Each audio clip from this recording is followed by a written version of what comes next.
Here's Mickey enjoying his iced Americano in the King's living quarters. And I even farted. The weather is beautiful today, so I'm going to go to Gyeongbokgung Palace to meet my friend Mickey. We're going to make some videos about the royal palaces in Seoul. And today, the first video is going to be about Gyeongbokgung Palace, which was constructed in 1395 by the Joseon dynasty. And the Joseon dynasty reigned for 500 years from 1392 to 1910. And when we're walking around the palace, we're going to share loads of cool history and interesting facts that you might not otherwise have known.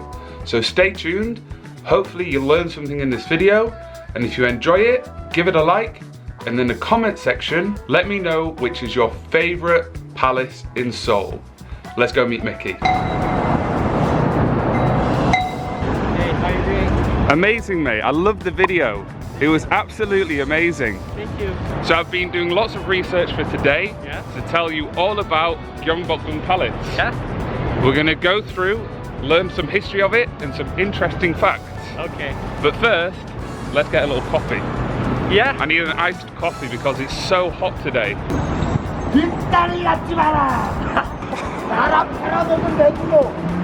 I don't understand. Alright, let's go get that coffee.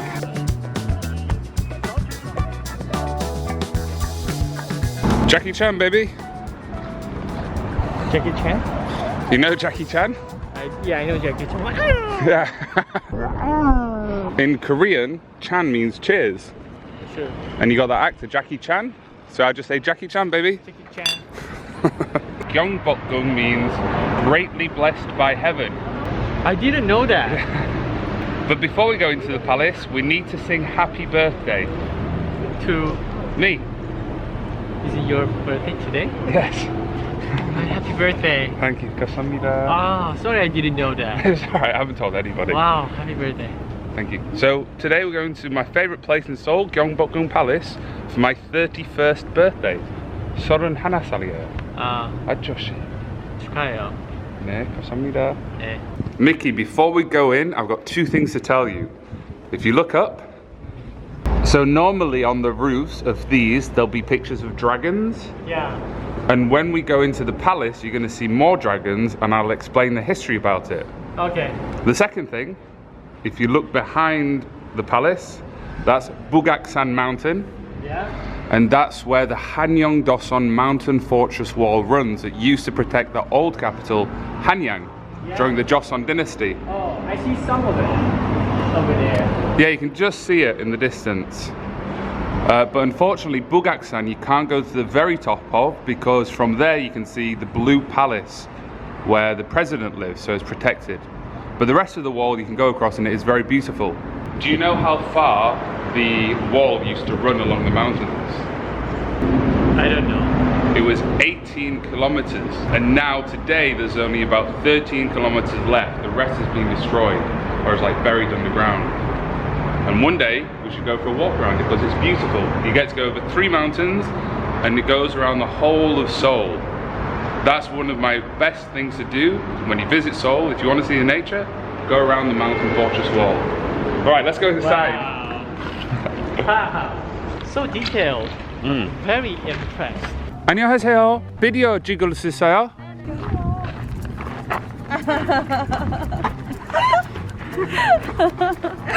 한복 많이 예뻐요. 감사합니다. 사랑해요.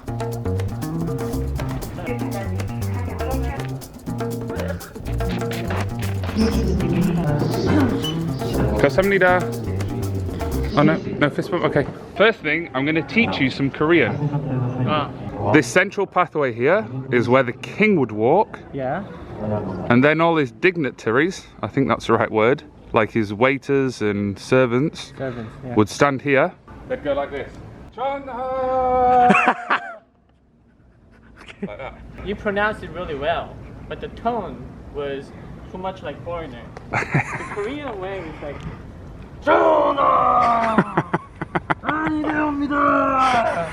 I think Chonha means Your Highness? Yeah, Your Highness. Nice. What are they called in The Korean? Guardians. Oh, the Guardians. 수문장. Sumungjang. Yeah. Okay, the Sumungjang. Su means to protect. Mun means door. Yep. Jang means some kind of people who's in charge. Ah, so that's why they stood in front of the big gate, the moon. Yes. Yes, exactly. You know what, Dan? I feel really blessed Why? sometimes. Imagine I live here at the time when the king was actually here. I wouldn't be able to walk in here. Wouldn't able to see it. But look at me. Ice Americano. I'm taking a walk like a very luxury man. I'm so blessed. With a white man as well. And he scanned the QR code as well to get in here. Yeah. I'm so lucky. Welcome to the future, baby. Alright, when we go through this gate, let's try fist bump one of the Sumunjangs. Sorry, you want to do a fist bump to a sumunjang? Okay. Is that what you do normally? Always. Let's try fist bump. 안녕하세요.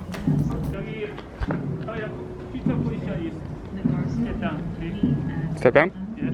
Yes. 모델들 올라와주세요. I don't know what's going on.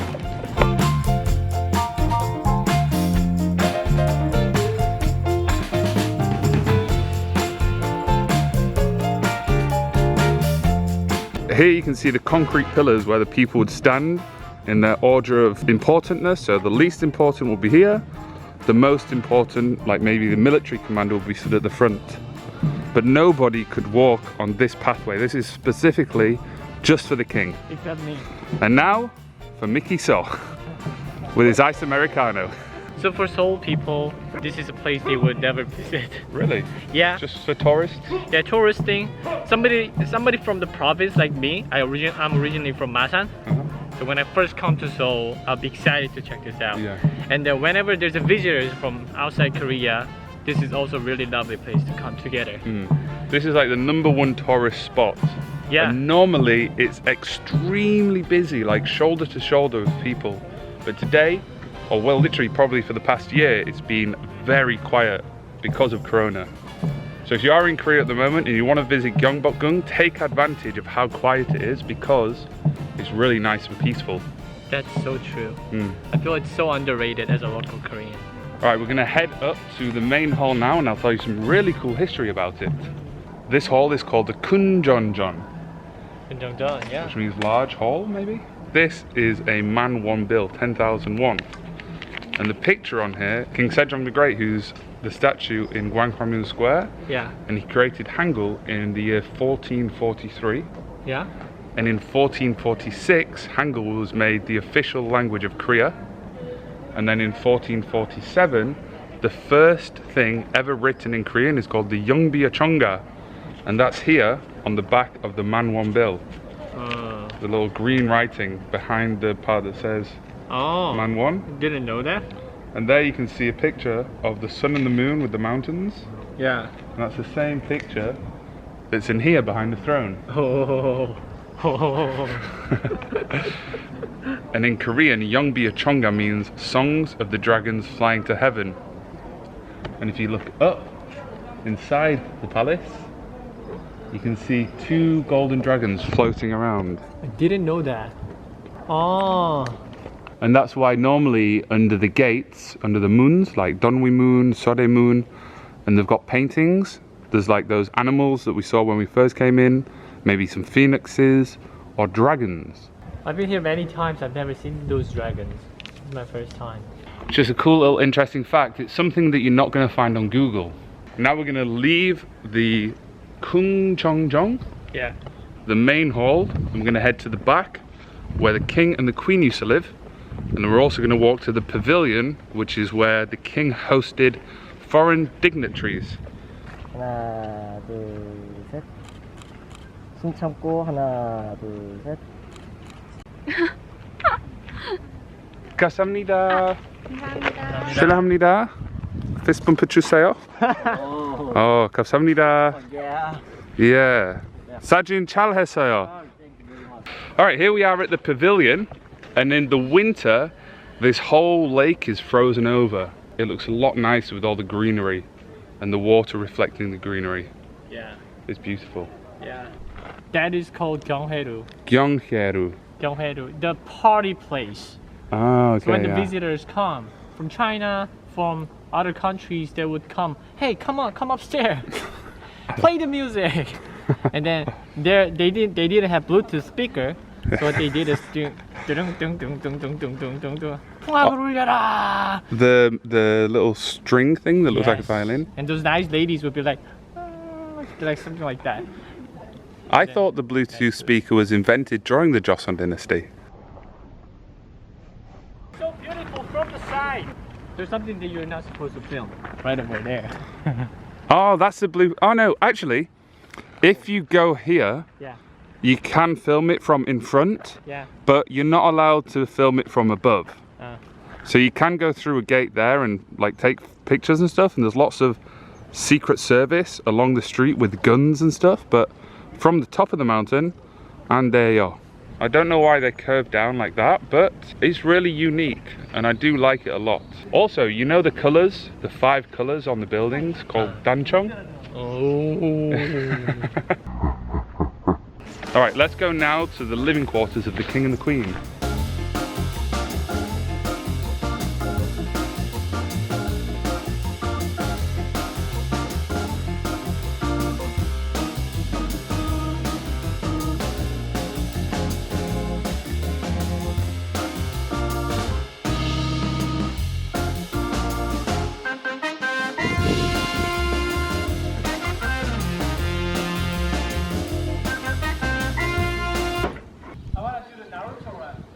Okay. Here from the other side of the pavilion, you can see Inwansang Mountain, and that's one of the mountains that the Hanyangdosun Mountain Fortress wall runs over, and you can go over that mountain, down to the bottom, and then start going up Bugaksan Mountain. And again from there, very easy and quick to get to the top of, great views, highly recommend going. It is Gangneungjeon and Gyotaejeon And these were the living quarters. of King and Queen. I think this is the place that you were looking for. Yeah, we found it. We've been walking around kind of lost. It's like a huge maze. Yeah, this is the living quarters, and the Queen, when she married the King, she was never allowed to leave the palace. She had to live here for the rest of her life. Oh yeah. Let's walk around the living quarters and I'll share another historical fact. So in 1592, there was a war when Japan invaded Korea. It was the Imjin War. Yeah. It lasted for 6 years until 1598. And Admiral Yi Sun-shin, who was the naval commander, he defeated them in the battle on the seas, and he had 13 warships against the Japanese, who had 133 warships, and that's why there's a statue of him in Gyeongbokgung Square in front of King Sejong the Great. Yeah. And it was during that war in 1592 that when the Japanese invaded, they completely destroyed this whole palace, pretty much burnt it to the ground, and it was left abandoned for 300 years afterwards. So there's a little bit of history for you, just a little bit of history. Yeah, thank you. You're welcome. Yi Sun-shin was a legendary guy. Yeah, and he's also on the 101 coin. Yeah. And if you've seen my video about the cherry blossom, you'll know the history about the 101 coin and the 100 yen coin. Link to that video here. Pew. So straight behind the Gyeongbokgung Palace, the main hall, is the living quarters, and this is where the king would have lived. And again in there you can see the 5 mountains with the sun and the moon, the yin and the yang. You can also see there above some more dragons, artwork of dragons. Wow, look how old this is, the painting. It's faded away. This one looks old. Yeah. I think the main hall, the Kunchongchong, was the one that was mostly destroyed. Yeah. But this looks like it's very original. Yeah. Like that painting looks literally like it's been there since the start of the Joseon dynasty. Looks very weathered and old. Unfortunately, I don't know how much of the original buildings are still here. Here's Mickey enjoying his iced Americano in the king's living quarters. And I even farted.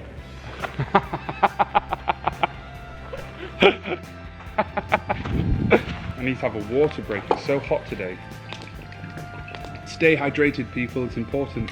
I want to take a pause from the video to tell you that me and Mickey are going to be doing 4 more videos. We're going to go to the other palaces, and then the final one we're going to go to Jongmyo Shrine, and it's going to be phenomenal. We're going to tell you about the history of them, we're going to explore the palaces and do some cool videos of all the paintwork, the architecture and all that good stuff. So we're going to go to Gyeongbokgung. What? Doksugung? That's it, Doksugung. Near the city hall thing? Yeah, near the city hall. Which is my favorite palace. We're also going to go to the Changgyeong. Gyeongbokgung. Yeah, that one. Yeah, that's another good one because I have a lot of good memories as well. Right near the place that I used to live in. And then we're also going to go to the one that also sounds like Gyeongbokgung. Maybe Gyeonghigung. Gyeongbokgung. So we've come to this one today first because it's the main one, the largest of the 5 grand palaces. And then every week we're going to go to a new palace and tell you the history of them. Which is your favourite one? The one that you used to live nearby? No. Doksugung is my favorite. I think the gardening of the palace is the most beautiful in Doksugung. Mm-hmm. You notice that there are always 3 characters to name this type of buildings, right? Mm-hmm. Kunjeongjeon. You mean like the Chinese characters on the top? Yes. They always have 3 characters? Yeah. Okay.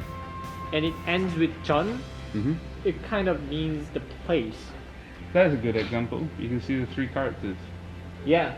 But that ends with Dang, which means smaller version of this type of building. And Jeon for bigger one.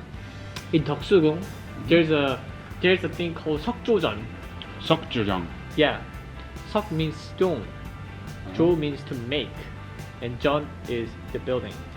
Interesting thing is that these are all wood buildings. Yeah. Seokjojeon was the very first European Greek style building that they built by the influence of European imperialist countries back then. Wow. So it really looks like it's just a European building that we see in Rome or stuff like that. And that's in the middle of that giant part that is Doksugung. Well, I'm excited to go there because like I say, I've never been, I never knew this, and I'm excited to learn lots more things. Click the subscribe button. My videos are every Tuesdays, Wednesdays and Thursdays at 7 PM. I'm going to show you how awesome it is to live in South Korea and some cool, interesting facts. That was really cool. Yeah, because like I see the characters on here and I'm wondering, what is it? Like, why is it Chinese and not in Korean? It's called Hanja. Yeah. On there. You can see it here as well in the gold, the Hanja. 감사합니다. 감사합니다. 감사합니다. 실례합니다. Fist bump, love. 감사합니다. What a fantastic day. I've really enjoyed today. I feel like when you do stuff like that, you're also you're doing a nice thing for local Koreans too. I think it's a little special, nice, short interaction with people like you, and it's very uncommon. So I guess it's really entertaining for them as well. Yeah, because whenever I try and do fist bump, they're like, oh yes, okay. They're like, most people, I'd say like 99.9% of the Koreans that I ask to give me a fist bump say yes. They're happy to do it, They're right? very happy to do it, yeah. Because you don't need English for that. So. Even the old people, even if they're like 90 years old and I go for a fist bump, they'll give me a fist bump and they love it. They know what they mean when Yeah. you do it. Yeah. It's a human instinct, you know? Yeah. That's why I like to do it. Just to connect with people, like to say thank you, give them a little fist bump. This has been Pirate Dan and Mickey Seo's exploration of the 5 grand palaces of Seoul. This has been episode 1, Gyeongbokgung Palace. In the next video, we're gonna go to Doksugung? Doksugung. Thank you for deciding. We're gonna go to Doksugung Palace and tell you some really cool and interesting facts about that palace. So make sure you've clicked the subscribe button and you've got the bell turned on. If you've liked this, give it a like. And if you haven't been to Mickey Seo's channel, there'll be a link to it in the description. You know what Yosh is? Yorkshire? No, Yosh. Yosh. Yosh? My music video. Yeah. I filmed it here. Right. Yeah. I remember Literally right here. I remember the background. And for all my videos, I end it by saying, Yosh. Yosh. 조심해 난 해적다 나는 굳이 like 북한산 나와 머리 없어 빛나리 우는 쌍둥이 얘는 조던이지 김치 감자탕에서 있다